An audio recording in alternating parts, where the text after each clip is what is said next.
Investing Insights with Right Property Group, exploring trends in real estate and helping property investors gain financial security. Oh, g'day, how you going? Phil Tarrant, co-host of Property Investing Insights with the Right Property Group. Reshmi and Phil Kumar joining me in the studio. How you going, gang? Welcome back. Good. Going Thank well. you. Is it Right Property Group or the Right? Is there a definitive? I've never asked this question before. It's like if people always say the Ukraine when it's really Ukraine. Yeah. Is it Right Property Group or the Right Property So Group? as far So as you're it's- concerned, is the, Yeah. but it's actually just Right Property. Just Right Group. Property Just Group. Right Property Group. But when it comes to us personally, it's the Victor and Reshmi Kumar. Maybe we should call this the Victor and Reshmi show. my God. I'm going to be a sidekick guy on the side. And Yeah. but it's For the oldies, it's probably the Hale and Pace show, right? the Hale and Pace show. Yeah, God. So Right Property, it does sound, it sounds better as the Right Property Group. I'm using the Right Property Group. The Right Property Group is my buyer's agent, blah, blah, blah. There So, you go. there You claim sovereignty. There you Right? go. Yeah. And we're just chatting off air and we'll have some news for some people. I'm going to start buying again and I've given you a pretty decent brief on what I'm looking for, Victor. So Yep. we'll be able to have some fun over the coming months as we can interrogate that on the Smart Property Investment Show as you help me find some new assets, which will be quite nice. So if there's any real estate agents out there listening, help. Help now, we need to. I was actually going to ask you about that. You guys have been at this for 20 years, I would 25. say. 25 years, Yeah. right? Very long time. So you build all this equity with real estate agents and you know all over the place where we've been buying, Yep. and it's been shifting over many years. But do those relationships sort of start meaning nothing when the realities of like other buyers agents in the market there probably sort of putting bigger, higher numbers out than you? Have you been forgotten pretty quickly from all those real estate friends that you once had? Yeah, so a couple of things in there in terms of nuances, right? So one is that with the years of dealing with these real estate agents, they see what we do, see what results we get and how we really are in and out of markets before the data actually catches up. And they eventually become clients, right? So we get a lot of inside intel. But you're right in terms of how they operate is they need to present all and every offer to the vendor. And so if the offer is higher despite where we are in the negotiation phase, they do need to present it to the vendor. So whilst they might not forget us, they are forced to forget us. So the requirement on all agents is Yes. that if there is a higher offer, they always need to present They that need to to the present vendor, it, yes. irrespective of whether there's a lot of conditions around that offer. Correct. So even if they go, yeah, I'm going to pay 50 grand more, but I need a 6-month settlement or whatever, they by law. By law, they need to present it, and then they can recommend to the vendor whether to go with that offer or not based on their experience, based on their market intelligence, and then it's up to the vendor whether to take it or not. So despite best endeavours and the equity you have in your relationship with agents and you might be getting first look at stuff, if other buyers agents arrive on the scene and put a higher offer than you in, it's you know, there's a good chance you'll lose that property. Absolutely, and there are a lot of parties that come in with no conditions attached to the contract, no conditions attached to the offer, and that's really dicing with misfortune. Yeah.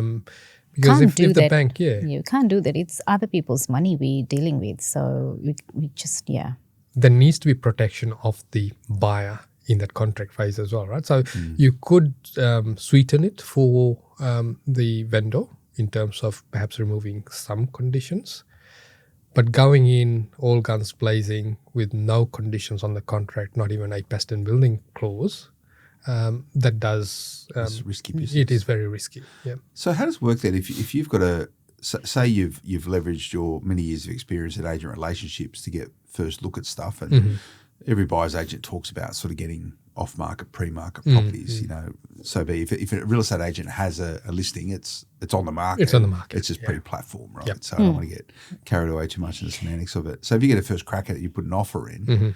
They'll either take that offer or they'll go, well, we think we might be able to get more. We can open it up to the wider market. When other offers come in over it, I'm thinking from a negotiation point of view, it's not the focus of today's chat. I want to talk about sort of finance, but will the agent always come back to you and tell you where the other offers are at, so you can actually make a decision whether or not you want to push up? Or Okay, I have to step carefully through this yes, minefield. yeah.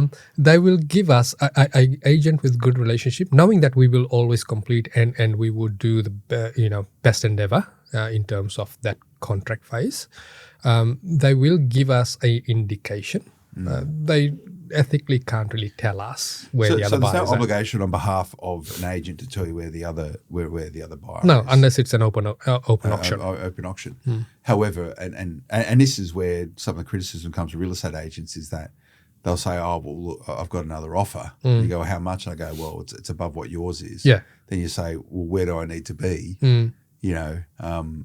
This where people think real estate agents are just magically making up offers to try and increase price points, right? And I don't think that happens, does it? We'll leave that one we'll alone. Leave that one alone. So you really, in many ways, you're bidding blind. So this is the point of whether you're using a buyer's agent or not. You need to really understand the value of the property. This is the art. That's the art. So really understanding it. Are you seeing people go over on properties now, particularly buyer's agents, because they may have this sort of, contingent client pool of people that they need to deliver properties to? Is that happening? That is happening. There are some really good buyer's agents out there, no doubt. But as a fledgling industry where there's a lot more new players coming in, a lot of this is being now transaction based as opposed to solutions based. So we are seeing a lot more of this happening where our maximum price that we'd be willing to pay for an opportunity is blown out of the water by a newcomer coming in paying way more for the same thing. Yeah, that's a challenge, but I imagine it just means you're finding new markets then before the others. Yes. Before the others get in. Yep. That's now the art, isn't it? That is the art. Really understanding it. Yeah, or finding the in markets within the market. The in markets within the market. So this is where recognizing the actual opportunity on the property, as opposed to just buying, by volume in an area, and matching it to the client to make sure that it actually fits in. And we're not just buying for the sake of buying. It's actually a purchase is getting you closer to your goal and adding to your wealth, as opposed to adding to the number of properties you're buying. Yeah. Okay. It's getting more complicated now. It is. Investing is very complicated. It is complicated. If you want the results, yet it's very simple. If you want to keep it, simple, you just stick to the rules and know what you're doing, and be guided by the person with experience way more than what you have. So, and that's the reason why you use an advisor, and an advisor isn't just it's just not the buyer's agent's part of the advisory. It's your accountant, your plan, and all this sort of stuff. The team around you. The thing is, I think with this industry being new, people just got to know the word as a buyer's agent, and everybody, just like any real estate agent, as a selling agent, listing agent, there's a buyer's agent, but that is just to find somebody a property. I look at it that's pretty much what they do. What we were doing right from the beginning was focusing on finding the right property to build a portfolio. And buyer's agency is one service that we provide where we're finding those properties, but our consultancy, which we do with clients, is far different to, it's not like simply just finding a property, and anybody could find a property for anyone. And like, people don't necessarily have to use buyer's agents to find a property. They're using buyer's agents to find them a property only because they haven't got the time. But if you just went one step further, and why are you buying? If you look at building a portfolio, then you're buying. It's not just buying for the sake of, I need to buy a property. The reason I'm buying is I want to build a portfolio so I can have a sort of some income stream, or something where I can kind of cut back on my time and get income coming from there. So the property that someone would buy for me has to fit in a certain criteria, which will allow me for having that portfolio, giving me that result. But how do you know that is the property I need to be buying? Because you haven't got that experience of investing. You just know that there are buyer's agents out there who will find me a good property. But what is a good property? Buyer's agents just end at that level. If you're building a portfolio, you have to go one step further, not just one step further, like really have to think few years ahead of your time as to what exactly you're trying to achieve, and then what property will get me there. Because each property, each selection that you have is going to it will allow for the next purchase, allow for the next strategy. You need to come back to it. So when I say someone working with a buyer's agent, you have to really be very, very careful who you select, because they can make or break you.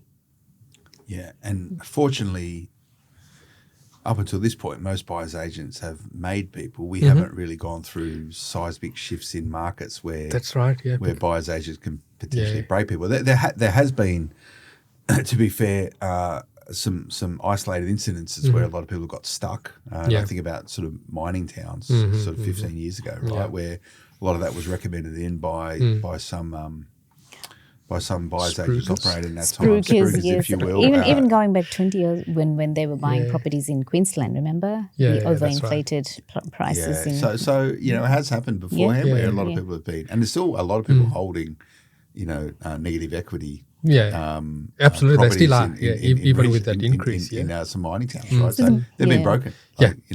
So the good thing is we came into with the high interest rates, and then with COVID, the interest rates were down. So pretty much any property, any buyer's agent would get for somebody would be in that. The atmosphere is such that that's what's happening. It's going to be. So how do you say that it is because of the result of the buyer's agent or what is surrounding? I think we are in that phase in this industry of where we're just before dawn in terms of, the vision is not that clear. The data is not that clear. It's just before sunrise. If you can picture that, and the reason why I say that is that we've come in. If you look at the last 5 years, we came into very low interest rate climate, and at the same time, people were looking at changing careers and all that because they had a lot of time on their hands. So we then had this fledgling industry that's absolutely blossomed, right, in terms of more and more people coming in. So we've got two very, very big catalysts that is now shaping the buyer's agency market, and it needs to go through its growing phase first before it can settle into a rhythm. Yeah, and we're still some way away from the rhythm. Yes. And I don't mind your analogy. It's it's pre-dawn, right? So it's not far off dawn, but it's pre-dawn. But what happens during this period before, we move into sunrise is it's really going to shape that industry for some time to come. So we've just got to get it right. And I've been chatting about this a little bit, but that's not why we're here today. We're here to talk about finance, and this is part of our special series on Design Your Decade. So thanks for tuning in over the last 8 months as we've been working our way through Designing Your Decade, noting that we introduced the idea and the theme in December of 2024. So already we're not far off September, and I know.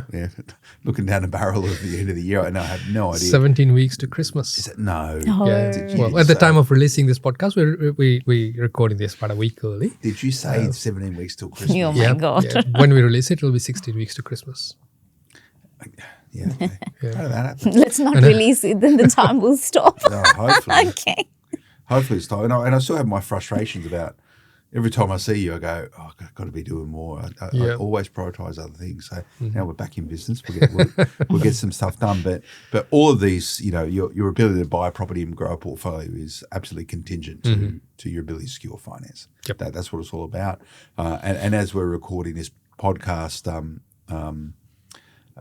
some of those reductions or passing on of that last 25 basis point cut has taken place. So, people have a few more bucks in their back pocket with mortgages. Might be a good time to visit your mortgage broker to have a look at that. But I've got 8 points here that I want to run through today, which is related to finance and mainly busting some finance myths. So whether it's misinformation, I don't think it's disinformation. There's a lot of misinformation. Where someone says something and everyone thinks it's gospel and therefore gets promoted and ratcheted and it becomes a norm. And I think there's a fair bit of misinformation in and around finance. And maybe I'm one of those people that might be, inadvertently propagating some of these things. You know, a useful idiot they call them sometimes, right? Where you might be putting out information that you might not know, someone else has said it, and you think it's gospel, and therefore you promote it. So this is important with property and property investment. Is this idea around misinformation? You don't want to be whether it's the advisor you use or the strategies deploy. You've got to stress test stuff, but particularly when it comes to finance. And the first one here, Victor, around busting a finance myth. And obviously this is as you design your decade, as you go about crafting your portfolio over this period of time, is around cross-securitization or cross-collateralization. Most people will tell you, and I've spoken about on this podcast, we've probably spoken about it, saying you should never cross-collateralize. But there are some exceptions to the rules. So this is when you start getting quite sophisticated in your financial strategies. And just to put color to this, there are rules and there are always exceptions to the rule that prove the rule, right? So let's talk about, first of all, cross-securitization and why it's not a good thing, right? Because there are two sides to the coin, and I want to flag that very early, that there is definitely two sides to the coin.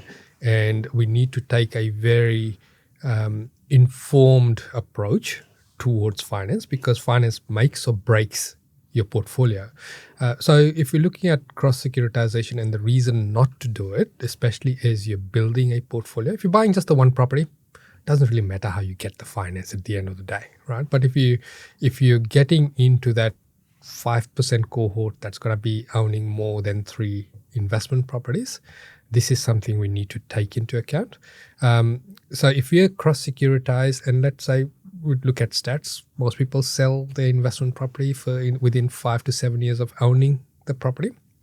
And if you're selling, then if the valuation of the other property that's in that loan as well does not stack up, but potentially if you're in 2 different states, these profits from the sale you would need to pay into the other loan, and back into the loan, because the valuation hasn't stacked up.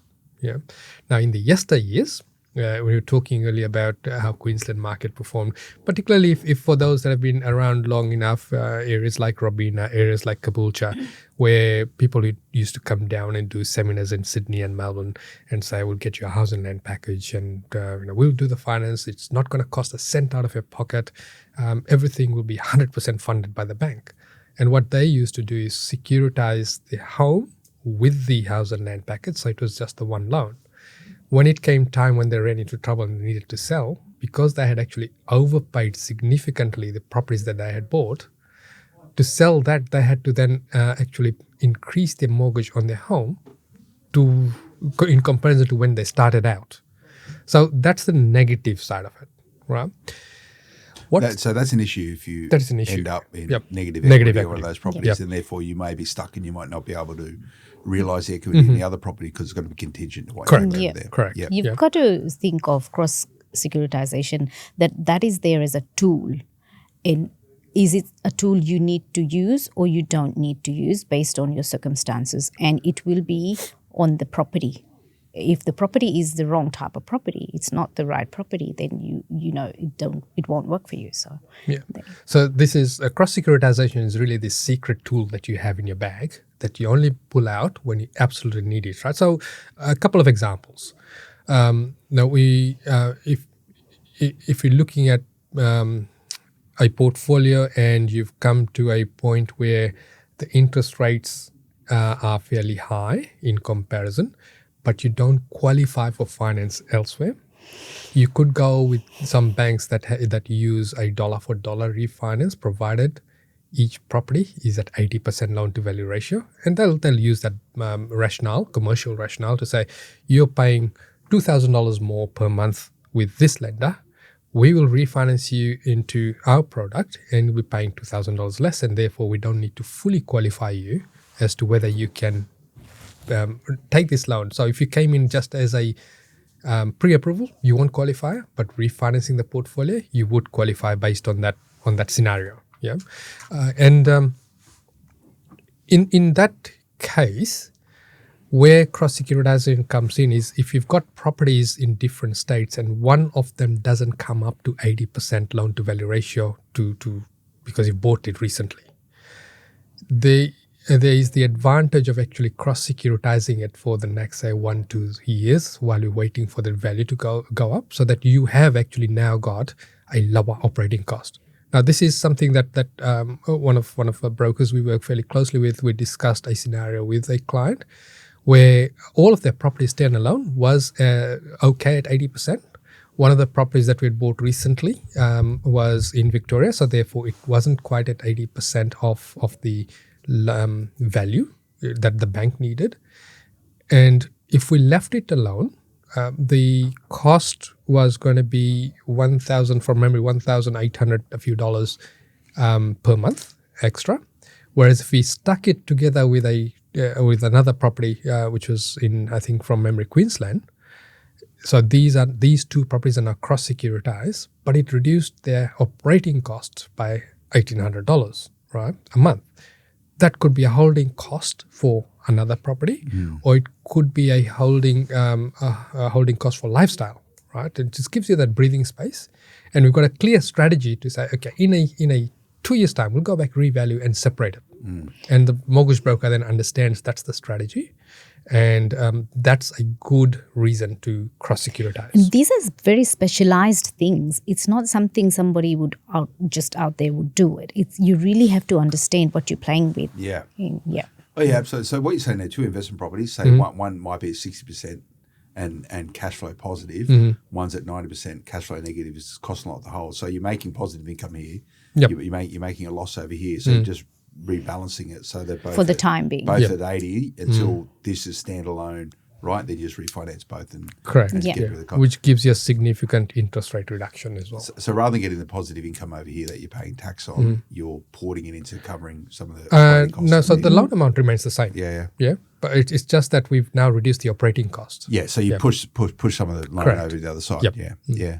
Okay, so it is pretty specialised stuff. Yeah.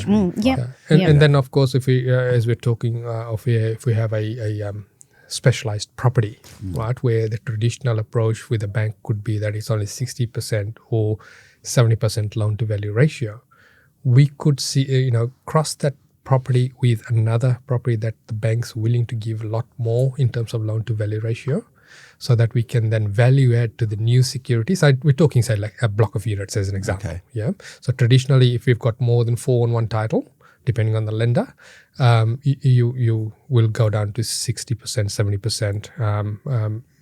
Whereas if you stuck it with another property, did the renovation or value added the new security, then you can separate it at that point in time. So it actually gets you into that market. It gets you into that property. And the third reason you'd cross-securitize is part of what I've done in my portfolio is I've grouped a couple of properties with the lender. Man, the admin work is terrible. Gosh. We've grouped a couple of properties with a lender, and what it's done, it's totally paid out a couple of other properties, so it's mortgage-free, right? My debt exposure is still the same. Yeah. I'm very safe because I've got unencumbered properties. And the other added benefit now is that now with the loan size being bigger with that lender, I'm getting much, much deeper discounts. Okay, and they're all together, and no doubt the assets that you pulled and cross-collateralised are probably all growth assets. So Correct. at a point in time, you can refinance them. Yes, That's right. which we are allowed, kind of getting them out. Yeah, always have the escape clause. Yeah, you always need escape. So on that, so that's the point 3. So on that second point with, rather than if you're doing something with a block of units, you might only be getting 65% or 70% versus something with traditional resi at 90. So what you're saying, if you pull those two things together, you might be able to get a blended 80% across both. Correct. Yeah. Yes. Yeah. So less money out of your pocket, you're bleeding less equity from the entire portfolio. Yeah.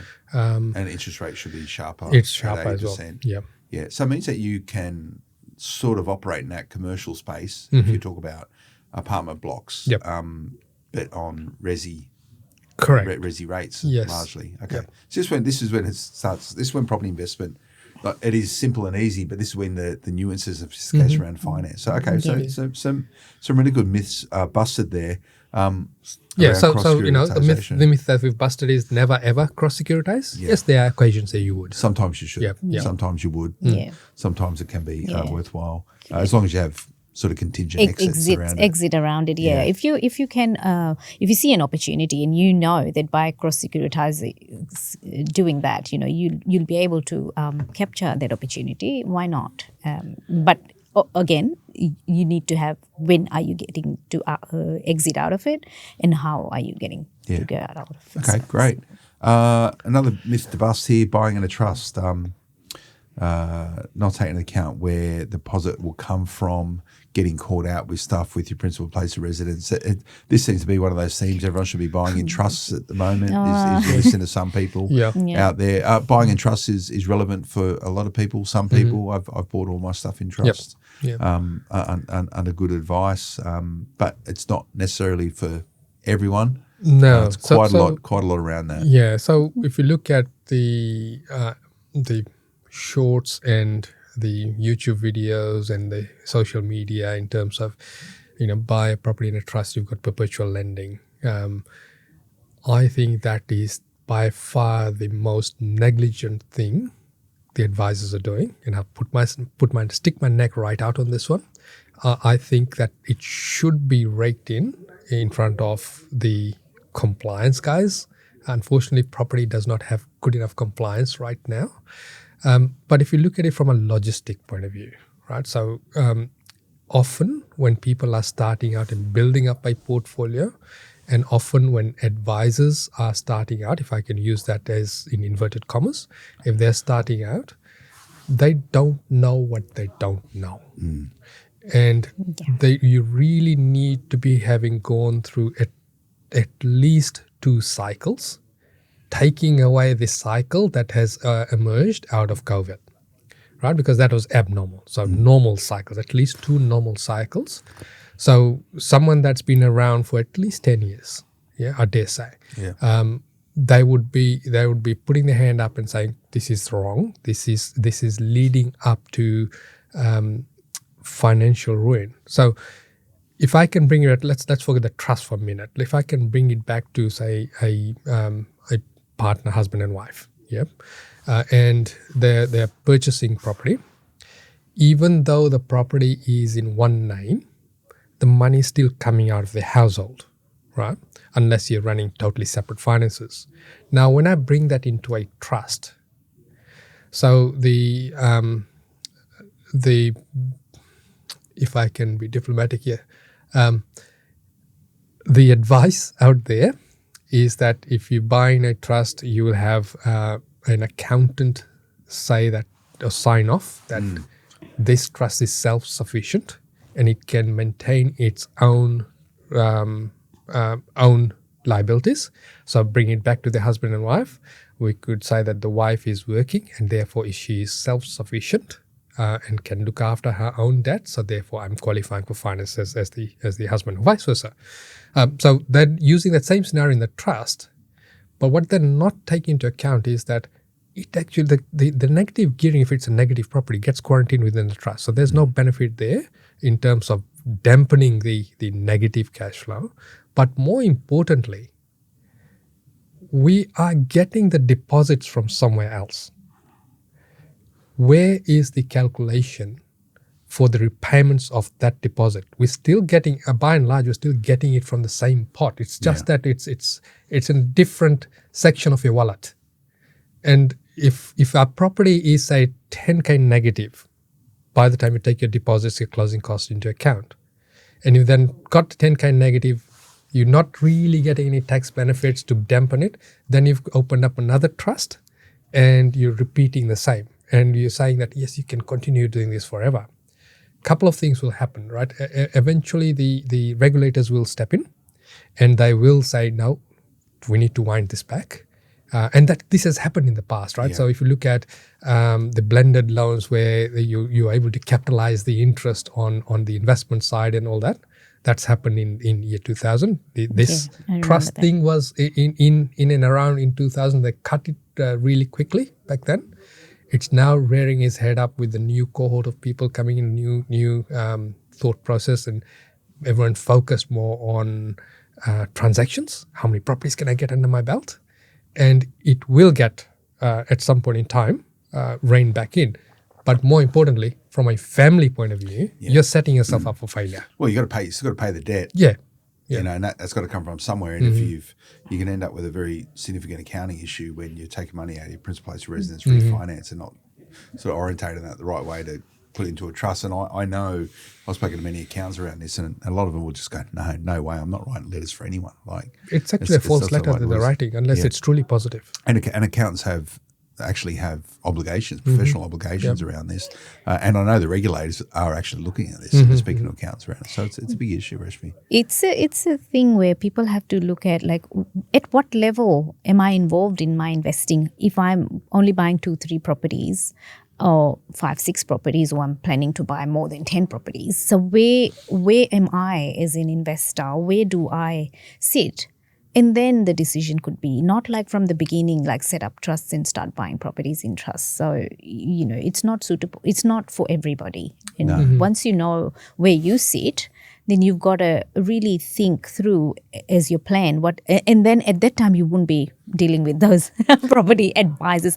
I am very frustrated when I hear people call themselves property advisors. I'm telling you right now, the quality I see, sometimes we interview people, and the quality I see, I just cannot believe that people think that they are advisors. And this is one of the greatest issues with this industry, that's unregulated and there's no real requirements around education. It's just one of those, and it's outside of the scope of today. But what I would say though is that when you see on social media someone going, hey, I found a hack to help you buy more houses, use a trust, like, you know, a trust is a very sophisticated financial instrument. There's a lot of second, third and fourth order impacts connected with that. So I'd be very concerned about it. That said though, for the right person, a trust is a great mechanism for operating, investing in trusts or company-based structures. But, you know, doing it for the purpose of trying to buy more, you still got to pay. You still got to make the repayments, right? So where this has really stemmed from is that most banks have got a simple rule that if your liability is covered by, I think from memory, 1.15 or 1.25 times the repayment requirement by the rent at 80% of the rent, they will disregard that liability. Now they've transferred that into trust, saying, okay, we can get the accountant to say that, you know, this is self-sufficient and it has got, we can take care of all of its contingent liabilities, and that's then become a thing for people to buy more properties. I've got trusts and certain assets in trusts, and I'll think about one you bought for us some time ago. So one trust has got an apartment block in Launton in it, and maybe another property in somewhere in Queensland, Kingston. And that took a long time, really only the last year or so that it's become neutral, like genuinely neutral, like pre-tax neutral. That took nearly 10 years. 10 years, 10 years. You know, and if you're buying property today at 80%, it's not going to be positively geared. No, because where's the 20% and the 5% closing cost coming from? It's not positively geared. It's got a cost attached to it, You know, if it's a 60% OVR, you might be getting into positive gear territory. If you're buying at 90, it's certainly not. So this is all marketing. That's why they're all jumping and buying properties everywhere, because people are not really realizing what it is. So when you work out your holding cost, work it out at 105% of the purchase price, because unless you're putting in cash deposit, cash as in cash from your savings, then perhaps it is neutral or positive depending on how much you tip in. But then that raises another question as to, okay, why are you tipping in all of your money into that one asset, whereas you could multiply it over multiple assets? Yeah, so again, for a different time. Point number 3 here around myths busted. I think that's a good about buying in trust, but we can do this one quickly. Going interest only all the time. Can I say something here? Like, you know, this is let's say a new industry, right?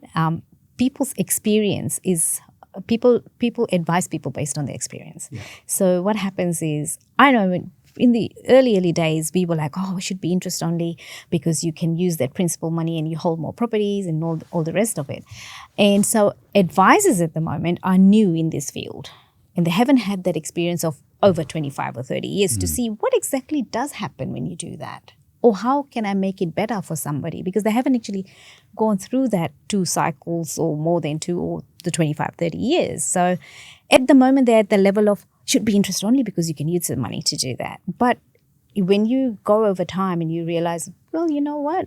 It could be done better. You know, where we focus or what we can do with that money, or how we can, you know, instead of interest only, we could do principal and interest. And there was another one here in one of the other myths when we come to it, like paying off your investment loans or home loans, the actual home. Which one should you pay first? So we'll come to it a bit later. But what I'm trying to say is, it's the experience of the advisors is what you're getting. You're right. So you, at the moment, if that's what they've done and they know that, okay, this is the way to do it, then that's what they're telling people. And that's what a lot of people know. But people don't know that yet because you haven't had that experience. Yeah, there is no textbook out there, right? Unless you bought my book, of course, Supercharge Your Property Portfolio. couldn't resist that plug. Is it up there on the shelf? I think I've got it somewhere. I might have it in my special shelf. Is that? Or you've just got it as a beer coaster somewhere? Oh, they're probably holding up the door somewhere, I imagine. Yeah. So if you look at, everyone talks about investments always be interest only. Yeah. Yes, it's got merit because it reduces your holding cost because you're not paying the principal component. But if you have the ability to hold on to the cash flow of that property that brings, if you went principal and interest, with some lenders, it will allow you a much higher loan to value ratio. P&I. Yeah. Yes. So if you got P&I, it'll allow you much higher loan to value ratio. So as opposed to say 80%, they may allow you 95%, depending on the preference if you got P&I, right? And there would be, it traps in less of your capital in there. Now, this is, again, a very strategic finance approach where if you're on a very high income, you are able to hold on to the principal component of that repayment, and it's not going to slow you down in terms of further acquisition or tacking away if life takes a turn. The same amount of capital could then be spread over two assets. Might not be the same value, but you're getting into two different opportunities just by simply going principal and interest on one or both of them, depending on your cash flow requirements. It's a really good point. So you can do the math pretty easy. If you've got a 15% difference in a deposit you need to save because you've gone P&I, yes, that's a significant amount of money. Say it's $1 million property, 15% of that is 150 grand, right? Yeah. So instead of having to save, what would it be on $1 million bucks, you'd have to save $400,000 to $200,000. Yes. Yeah, that means you only need to save 50, and you're into the next, right? You're into the next. We put the other 150 elsewhere. Yeah, and I know that the thought process is okay. If you're going above 80% paying mortgage insurance, particularly on $1 million one, you're paying about $43,000 in LMI. But this particular finance strategy works for certain professions. Yes. Well, I want to talk about that because this another myth here, and maybe we can loop it to, is that everyone pays LMI. Well, no. So this would be a huge strategy. So accountants don't pay LMI. I think lawyers can get away with it. Yeah. Nurses, doctors, maybe most health professionals get away with it.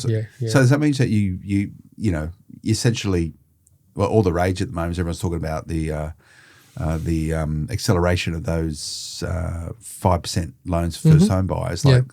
So there's no LMI for those people anyway. So you could just use your strategy you just said there. Correct. Go P&I, and you think about it. If you need to have $1 million, it's an easy number.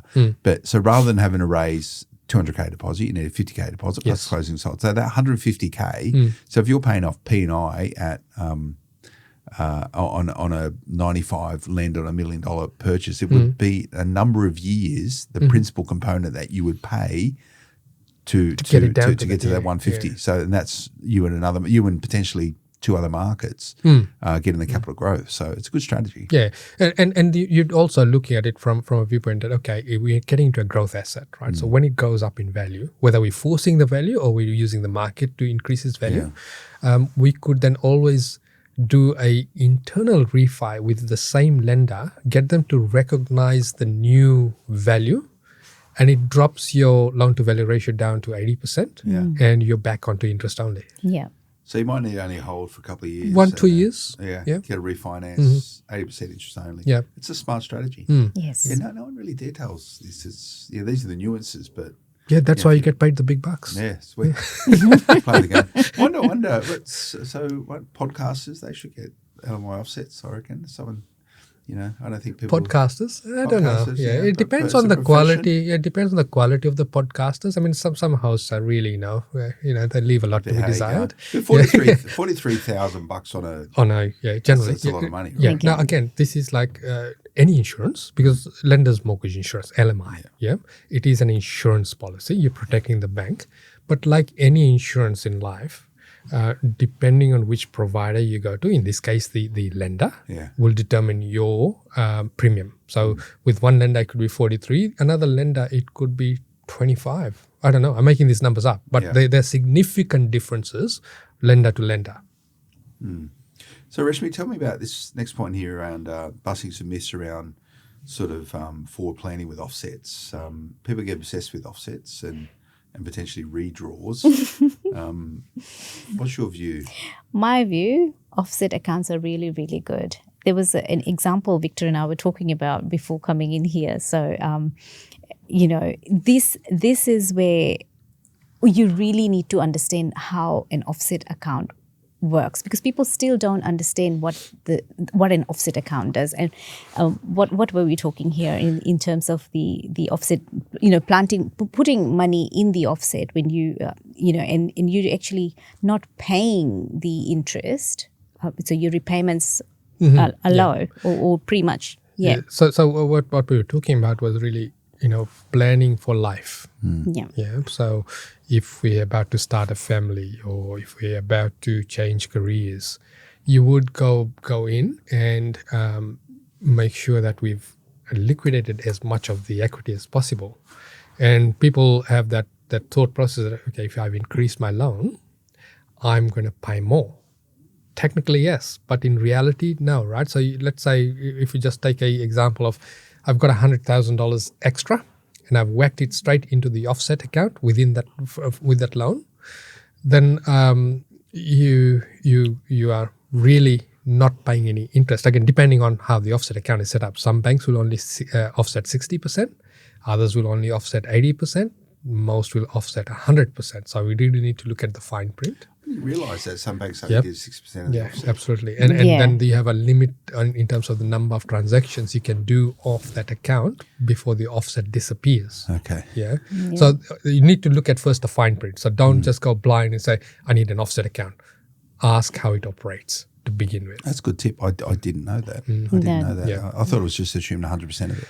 Yeah, no. Because there's many times when we've had clients, either they've sold a property or they've gotten some money. The best way to do it, like when we say when this comes back to setting up your finances in the beginning, the correct way of setting up their finances. So that's where we say if they've got if they are refinancing their home loan, most of the time we say probably get either a line of credit or an offset account, so that can be used throughout their journey so much. So it just helps. Yeah. Because you go on. So if you look at from the offset point of view, thought process being, I've increased my loan, therefore my repayments are going to be higher. So to keep the math simple for me, so let's say we drew down $100,000, and now my repayments are, and we've put the whole thing in the offset account. So therefore, we're not, provided it's 100% offset, we're not paying any interest. But with most banks, you're still required to make a repayment. And the repayment you're really making is the principal component rather than the interest component now. So we really need to look at it from a... That's assuming it's a P&I. Yes. Yeah. You can have interest only as well. Okay. Yeah, you can have offsets on interest only as well. Yeah. But in terms of if it's interest only and it's at $1, you don't need to pay. You need to pay the $1. Okay, so let me relate an incident in my portfolio. Here we go. So when you have money in the offset account, hot tip, when you have money in the offset account and you've reached a point where, you've got just enough owing in there, which is equivalent to, say, a monthly payment. Yeah. turn off the direct debit. Because what happens with most lenders, You pay the loan out. you pay that, it triggers an automatic discharge. Yeah, I've done the same thing. Yes. You got to play the Yeah. offset game, right? Yeah. It needs Yeah. to be enough. Yeah. So Yeah. you know, So- and if it's P and I, you know, and this is offset versus redraw again, it'd be sort of slightly different dynamics. But you know, if you have you can turn off the payments though. Yeah. You can say to the bank, I don't want to pay any more into this. Yeah. You know, and they'll go, okay, no worries. But if you forget that, that's I know.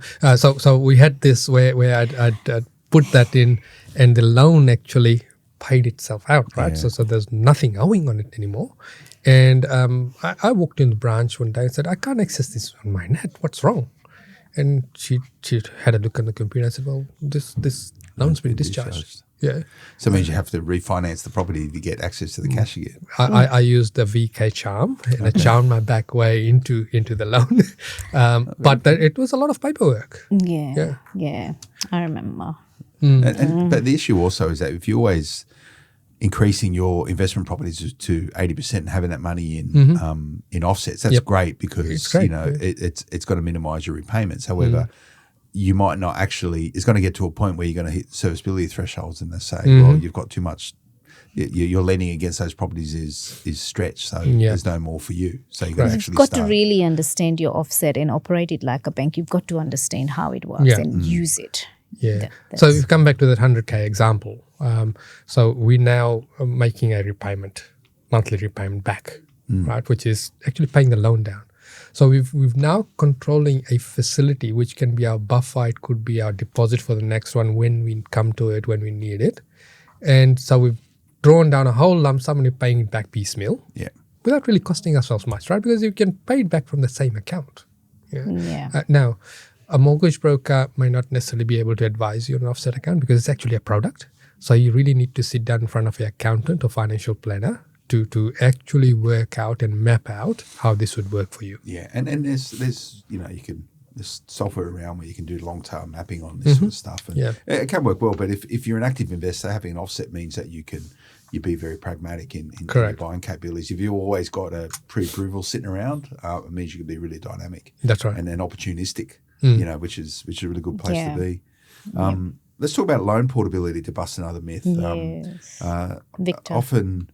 Often a very sort of, you know, confused aspect of it. A lot of people don't think about portability. Many people, many brokers, many accountants do not know that this is something that can be used as a tool, right?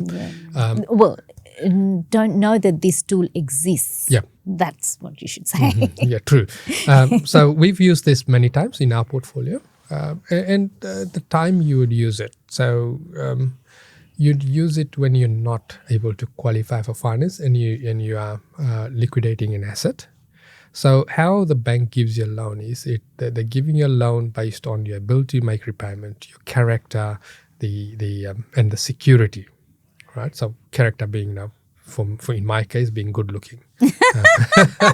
Incredible. Do you remember the 5 C's we used to say? He's looking fit at the moment, Victor. I was sort of like, you know, you look like a younger man. You know? I am, right? It's the Reshmi keeps company me he on my keeps. toes.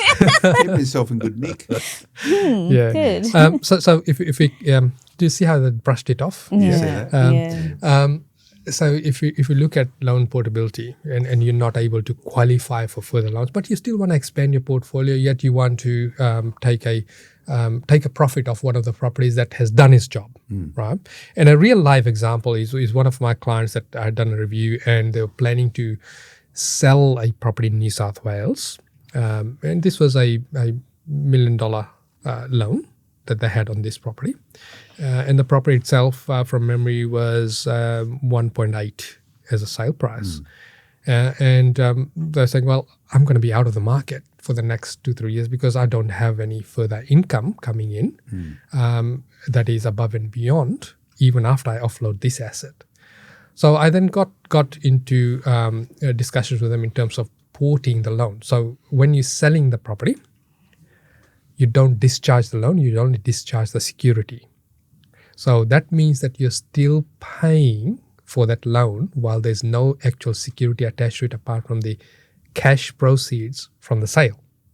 So generally what the bank would do, and each bank is slightly different, but in principle, generally what the bank will do is retain 105% of the original purchase price, or 105 or 10% of the new loan. So you would have maybe refinanced a couple of times and increased the loan, and they give you a time frame to find a replacement security that is acceptable to them.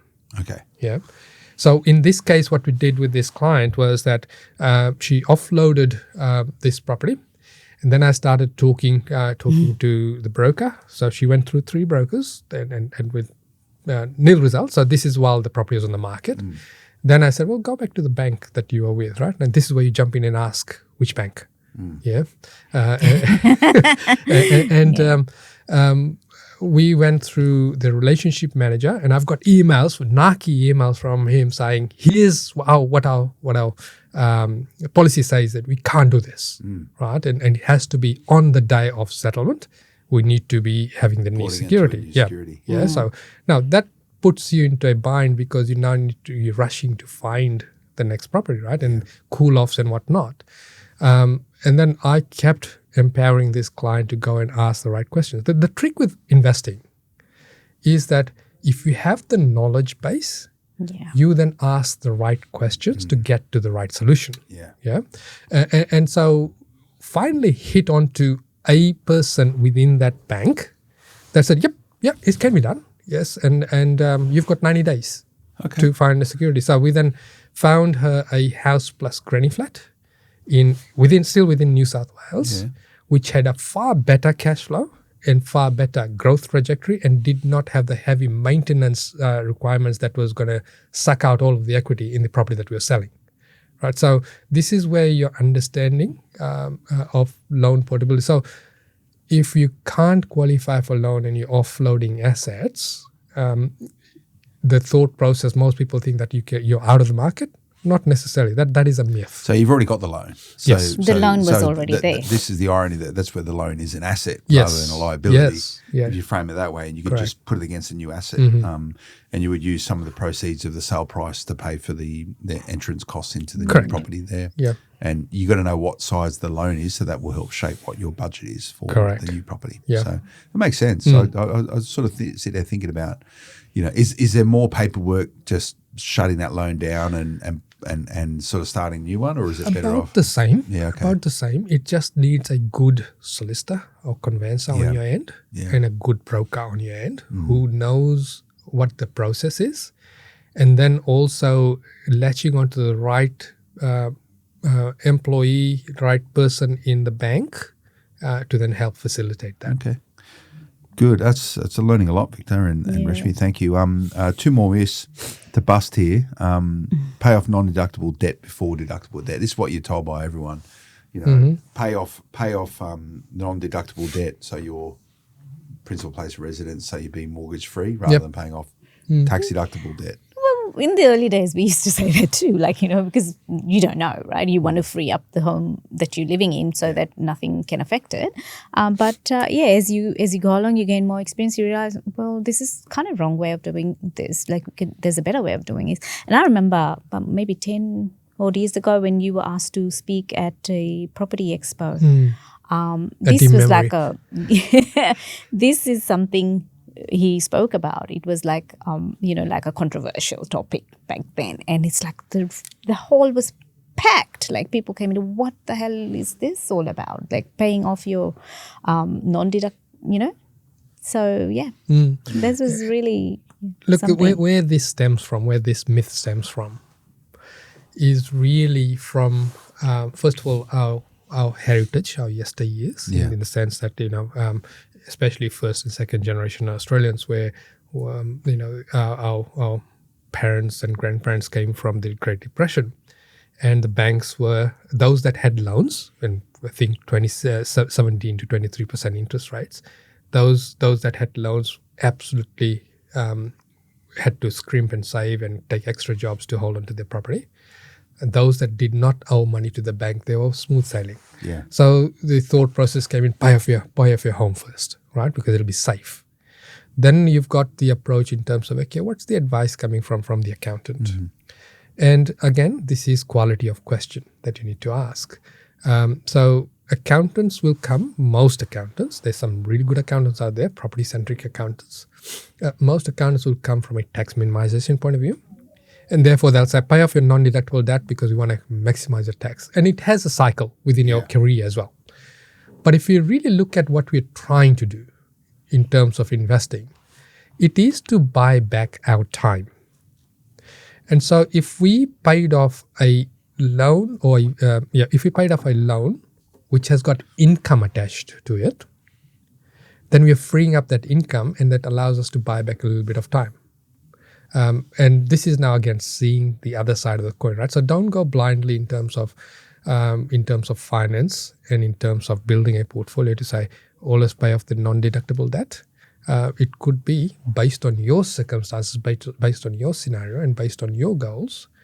It may be more beneficial to retain the non-deductible debt. And by non-deductible debt, I'm not talking about cars and whatnot. I'm talking about your own occupied place. Retain that loan and pay out the income-producing loan. So then the thought process and objection comes up is that, but I'm going to pay tax. Got newsflash. When you go to work, you pay tax as well. So if you're buying back one day of your time, you'll still pay tax. It's just that the income's coming from a different place. Yeah, that's a good way to frame it, isn't it? Reshmi? Yeah, absolutely. Yeah. So our last miss the bust then is around SMSFs, Yeah, Victor. You're giving me my soapbox again. Victor. No, there were a couple of things that we were talking about. Oh, you will bring this example and that, and it's like, and then when you threw it to me, I'm thinking, oh, okay. This is more of a soapbox moment. Now, first of all, if you're setting up an SMSF and all that, do it under advice, not recommendation. Right? Big difference. Hang on a sec, you got to explain that. Okay. You've got a lot of buyers agents, property advisors saying, next step is set up an SMSF. So when you run out of serviceability next step is SMSF. SMSF, Got merit. Yeah, absolutely. And I'm a big advocate of that. However, get the advice first before you set up any entities to know what you're getting into and know whether it is right for you. So see a financial planner, see an accountant. Don't just work off the recommendation of your property advisor, right? Because they're going out of their space in that sense. So if you look at how SMSF loans operate, a lot of advice and again, this is from accountants and financial planners as well, right? Like I said, I'm sticking my neck out today. This comes from financial planners and accountants in the sense that they'll ask you to put a 40% deposit. Yeah. Now let's understand how loans work in a self-managed super fund. Once you take the loan out, you can't increase the loan. So it makes more sense to pay the slightly higher interest rate in the beginning years and get to 80%, so you're only using 20% deposits plus the closing costs. Yeah.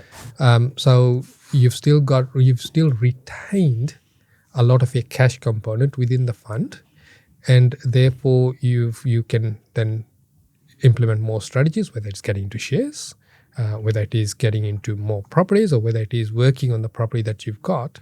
Because within a year, 2 years, if it's a growth asset, you can go back to the bank, and similar to the strategies we discussed earlier in terms of cross-securitization, you can go back to the bank and say, hey, Mr. Bank, revalue my property. I know that you can't increase the loan. Revalue my property, and I want you to recognize the loan-to-value ratio and therefore drop my interest rate. So you'll get there within the next, 2 years, but you've now retained a big portion of your cash component in your fund, and you haven't locked that money away. Assuming that you deploy the money you didn't use as a deposit in the right way to be correct, asset capital conducive, right? Positive, where that's okay. So the point being then you want to maximise the LVR at the highest possible. In the initial stages. In the initial stages, SMSF, even though you may pay a premium on interest rates, but noted that as well as the rent that's coming in to the fund based on the property, you also put in your contributions in there as well. So you can cover that cash flow. There's strategies like that you can utilize your SMSF a bit more than what people are talking about, just buy a property in SMSF. Yeah, you can buy it, but there's more to it than that. Yeah. And if you link it back to principal and interest only scenario, at 80%, most lenders will get you into principal and interest in an SMSF. So this is where you're actually paying principal and interest to get that higher loan amount. Yeah. Okay, mate, we've covered a lot there. I've learned a lot. Thanks, gang, for coming in. A couple of things here I'm thinking, I could probably deploy that. That sort of makes sense. So I like I was sort of familiar with it, but maybe not as deep detail as going P&I straight off the bat in order to get a higher LVR. Yeah, that's sort of that's a good one. The portability, for a point, yes, and the portability as well. It all works really well. So design your decade. So everything we've been talking about over the last 8 to 9 months is contingent to your ability to be good with finance. Correct. Yeah, that's your the fuel. Fundamental thing. That's your fuel. It's a game of finance. It is very much so. Yeah, property is just a vehicle. Yeah. You guys seem really informed about it. Your deep knowledge around finance. I guess you've been doing it for some time, so it probably been around the sun a few times. Yeah. Okay. Do you think lending's that different these days than what it used to be? No, it goes through its ebbs and flows. There are years where you could qualify, banks will throw money at you. There are other years where APRA may step in and, when they move the comparable rates. Assessment rates and stuff. And they put sort of handbrake on in there in 2017. APRA and these things that'll happen again. It will happen again. It'll happen again at some point. If we can think of it in terms of right now, we're trying to bolster up the market with rate cuts, and we can't go too far with it, and it starts getting a runaway in terms of market heating up. Then APRA would step in. But right now, if we cut and cut and cut, it becomes too overheated. So the next logical thing, once we get this next round of cuts, is that APRA may step in and say, you know what, the assessment rate for homeowners as opposed to investors will be this. And investors may have a little bit more stricter lending criteria, or they may open it up to say we're back to the 1.75 assessment rates. Good. Okay. There's a lot there. Who can actually provide you advice on all this? Because this is really who should be the custodian of the advice you're getting here? Is it your accountant? Is it your financial planner? Is it your mortgage broker? Is it your property advisor? You still need to make a call yourself, but there's some pretty sophisticated concepts we spoke about there. This is a roundtable advice. So you need all your advisors on board and singing from the same page to be able to get the best advice. It's deep. So people want to tune in this and probably go, I didn't know that. I want to talk to you guys. What's the best way to track you down, Reshmi? Oh my goodness, Victor calls that everyone can call in. So I guess you can call in 1300 302 166, or if you've got questions, it's questions@rightpropertygroup.com.au, or otherwise it's our inquiry forms on our website. Yeah, very cool. Yeah, preferably, and I've been in trouble for giving out the phone number because the phone rings a bit too much. Oh, does it? So that's a problem, isn't it? I know. Sorry, I'll take it back. 1-800-VICTOR. I am called the chaos conductor in RPG. Gosh. Does he actually go to work anymore? I thought he was out swanning around all the time. I don't know. Does he really work? I pretend to work. You pretend to work. Yeah, pretend to look busy. Yeah, sure you do. But no, very good. All right, lots there. Thanks, gang. Thanks for coming in. It's good to see you, and a very detailed podcast. And it should be a sage reminder to everyone just how important finance is. It starts with finance, ends in finance. It's going to be the heartbeat that sort of will shape your whole property investment portfolio and the way you go about doing it. So we'll get more of it moving forward. This is Design Your Decade, a special series of property investing insights of the Right Property Group. Thanks for tuning in. We'll see you again next time. Until then, bye-bye. The information featured in this podcast is general in nature, does not take into consideration your financial situation or individual needs, and should not be relied upon. Before making any investment, insurance, tax, property, or financial planning decision, you should consult a licensed professional who can advise whether your decision is appropriate for you.